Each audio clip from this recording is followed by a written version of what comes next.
Selamat sejahtera. Yang ini adalah penjelasan untuk bab 4 nisbah. Bab 4 sebenarnya ada 3 bahagian, nisbah, kadar, kadaran. So yang ini ialah sebahagian daripada nisbah sahaja. Okey, so sila telitikan video ini. Okey, thank you. Kalau untuk soalan ini sebenarnya contoh pertama dia nak kita wakilkan 3 pergerakan ini kepada bentuk A kepada B kepada C. Jadi untuk kepada A kepada B kepada C artinya kita ada 3 unit yang perlu diperhatikan. Jadi pertama kita perlu perhatikan unit dia. Untuk nisbah, saya nak pelajar fahamkan iaitu nisbah adalah perbandingan antara unit yang sama. Jadi jika soalan contoh satu ini, unit yang dibagi itu tak sama, iaitu ada meter, ada sentimeter. Jadi langkah pertama boleh lihat dalam sama dengan yang pertama. Langkah pertama ialah jadikan mereka kepada unit yang sama. Okey, so dekat latih diri 4.1a saya pun sudah bagi clue ataupun untuk pelajar-pelajar jawab soalan 1C. 4 minit kepada 120 saat kepada 1.6 jam ini adalah unit yang berlainan walaupun perkara mereka adalah sama iaitu masa. Jadi kita lihat macam mana nak jawab soalan. Saya sudah buat dalam pen merah ini. Anda boleh lihat dengan teliti macam mana nak buat soalan ini dengan jawab dengan mula-mula saya susun dulu semua soalan ini ataupun 4 minit kepada 120 saat dan 1.6 jam ini kepada bentuk nisbah. Jadi titik bertindih itu tolong buatkan dia jelas, jarakkan sikit tulisan anda. Seterusnya saya nak semua jadi saat. Okey, so boleh lihat 4 minit itu saya darab 60. 120 itu saya kekalkan. 1.6 jam itu saya pula darab 2 kali 60. Okey. Okey, sekarang cikgu ada satu dekat sini. Jadi pelajar boleh rujuk dan tolong siapkan kerja dekat rumah. Okey, iaitu 1 minit sama dengan 60 saat. 1 jam sama dengan 60 minit. Kenapa 1.6 jam ini perlu darab 2 kali? Kerana saya nak melangkau dari minit dan jadi saat. Saya perlu darab 2 kali 60. Okey. Okey. Saya lihat selepas saya sudah darab, nombor itu jadi besar. Adakah nombor yang sangat besar ini boleh jadi jawapan saya? Jika tak boleh, jadi apa yang kita perlu buat? Okey, jadi pelajar ini ialah satu kemahiran. Jika awak nampak nombor itu jadi sangat besar, nombor bulat sangat besar, so memang tak logik lah akan jadi jawapan. So yang penting ialah kita perlu fikirkan nombor yang boleh dibahagikan bersama. Kat sini sebenarnya cikgu ambil 240, 120, 560 ini semua saya bahagi serentak 40. Sebab itu barulah saya boleh dapat sahaja jawapan 6 kepada 3 kepada 144. Ini barulah jawapan yang terakhir saya. Jadi pelajar, selepas saya sudah bahagi, okey, jika anda semua rasa cikgu 144 itu pun ialah nombor yang agak besar juga. So pelajar boleh semak sekali lagi. Okey, andaikan kalau boleh dibahagikan, so terus bahagikan sehingga nombor yang saya boleh terima, tapi pastikan ialah nombor yang betul dan sahaja nombor bulat. Okey, seterusnya lihat soalan 2. Soalan 2 adalah melibatkan semua ialah ringgit, RM5.60, RM1.20 dan juga 30 sen. So untuk kaedah dengan situasi yang sudah kita menghadapi tadi, jadi saya rasa pelajar boleh jawab soalan inilah. Macam mana nak jawab? Senang sahaja. Semua jadikan nombor unit yang sama, iaitu kalau nak ringgit, semua ringgit. Kalau nak sen, semua sen. Tetapi masalah dekat sini ialah, kalau nak tukar ke ringgit, boleh ke tak boleh? Jawapan ialah tak boleh. Kenapa tak boleh? Kerana kita nak sahaja nombor bulat. perhatikan ringgit itu. 5.6, 1.2. Jadi kita tak akan terima jawapan sebagai nombor perpuluhan. So, semua akan dijadikan sen. So, soalan saya ialah RM1 ialah berapa sen? Jadi RM5 ialah berapa sen? Jadi RM5 berapa sen itu tambahlah lagi 60 sen. So akan jadilah jawapan untuk awak RM5.60 tu. Okey, tukarkan semua kepada sen. Sebenarnya ada soalan tentang nota kan, macam mana nak buat nota. Jadi boleh perhatikan tajuk. Contohnya tajuk yang saya try ni ialah nisbah setara. Jadi dalam awak tulislah nisbah setara. Jadi macam mana nak tuliskan poin-poin yang penting. Cikgu pun akan cuba gariskan. So, anda boleh tulislah pecahan setara yang mewakili bahagian berlorek. Okey, seterusnya boleh diungkapkan sebagai pecahan. Dan seterusnya mendarab atau membahagi setiap bahagian dalam nisbah dengan nombor bulat yang sama. Kalau ialah satu ayat, anda semua salinslah satu ayat itu. Jangan ambil sahaja bahagian yang cikgu tulis tau. Kerana bahagian-bahagian itu ialah bahagian yang paling penting. Jadi kalau nak jadikan dalam ayat, kita ambil terus sahaja dalam ayat tu.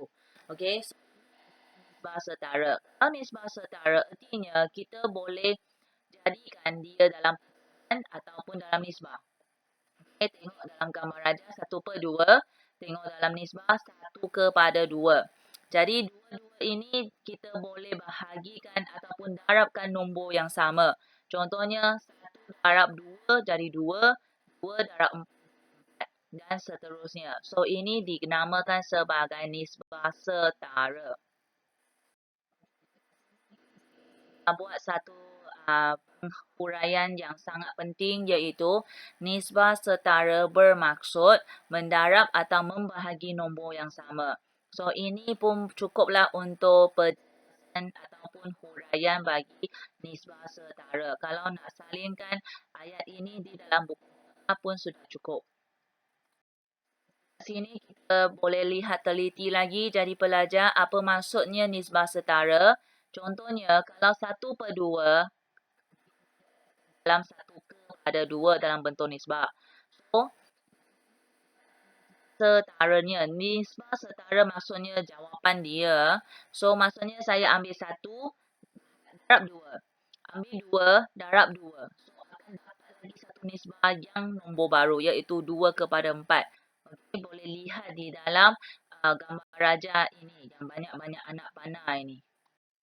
Okay, anak panah yang cikgu tunjukkan ini pun adalah penjelasan yang tambahan lah untuk awak. Okay, kalau ada pelajar yang masih tak tahu mana 1/2, mana 2/4. Ini ialah soalan macam mana antara berikut manakah ialah nisbah yang setara dengan 27/45. So macam mana nak selesaikan soalan ini? Okey, kita ada 4 dalam yang warna biru ini. Jadi kita akan semak satu persatu. Okey. So apa yang kita akan semak dekat sini? Kita akan mula dengan 9. So dalam otak saya perlu fikirkan. Adakah 9 ini boleh dijadikan 27? Kalau ada, nak buat apa? So buku sifir dekat sini boleh bantulah. Check sama ada 9 itu perlu buat apa untuk dapatkan 27. So, selepas check buku sifir, saya dapati 9 darab 3 boleh dapatkan 27. Selepas 27 itu sudah dikesan, saya pula semak 15 untuk soalan.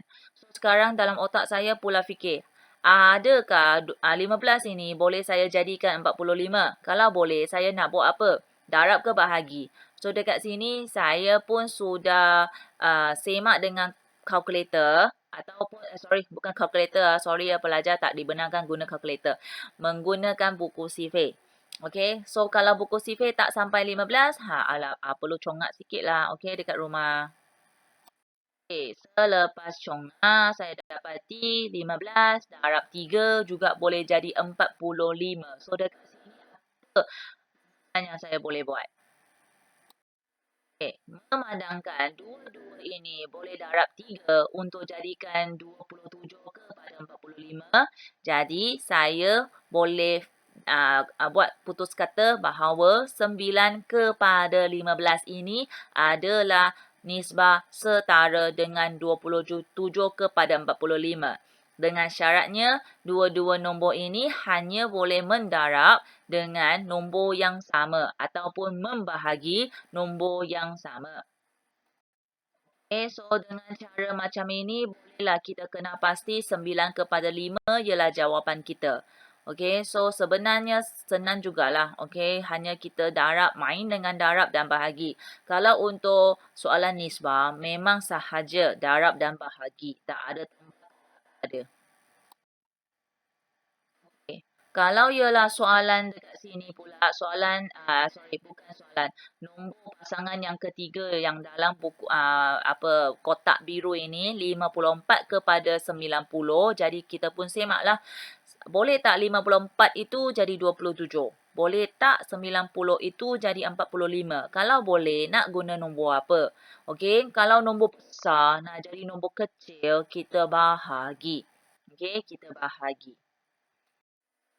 Untuk contoh soalan 3, senang juga. Okey, contoh soalan 3 ialah mencampurkan 4 cawan cuka dengan 6 cawan air. Okey, untuk dapatkan pembersih, cecair pembersih. Jadi kena pasti dan tentukan dua nisbah setara yang mungkin jadi bagi cecair pembersih. Okey, soalan ini sebenarnya dalam kehidupan kita pun ada. Okey, contohnya sekarang semua orang stay dekat rumah kan. Okey, so emak nak masak nasi lemak. Kalau masak nasi lemak, mesti ada telur goreng. So, sekarang kalau setiap orang nak juga 2 biji telur goreng. So, macam mana emak congak? Okey, contohnya, seorang dapat 2. Okey, rumah ada 6 orang. So, berapa telur yang emak perlu keluarkan daripada peti sejuk? Senang juga kan? Okey, so dekat sini beza dia ialah dia ada 4 cawan cuka dengan 8 cawan air. Kalau saya nak 8 cawan cuka, so berapa cawan air saya perlu tambahkan? Je dekat sini. Okay, dekat sini ialah situasi yang senang yang cikgu bagilah. Contohnya satu kek menggunakan 2 biji. Kalau 3 kek nak guna berapa biji telur? Sama seperti contoh tadi yang cikgu katakan nasi lemak telur goreng tu. Okey, untuk soalan ini senang juga. Dia nak kita bukan dua nisbah setara. Maksudnya cari dua nisbah setara dengan menggunakan cara darab ataupun bahagi. Okey, sekarang 4 kepada 8 ialah nisbah saya kan. So, 4 kepada 8 ini saya boleh darab 2, jadikan satu jawapan. Darab 3, jadikan satu jawapan juga. Kalau tak nak 2 dan 3, boleh darab 10, jadikan satu jawapan. Boleh darab 20, jadikan satu jawapan.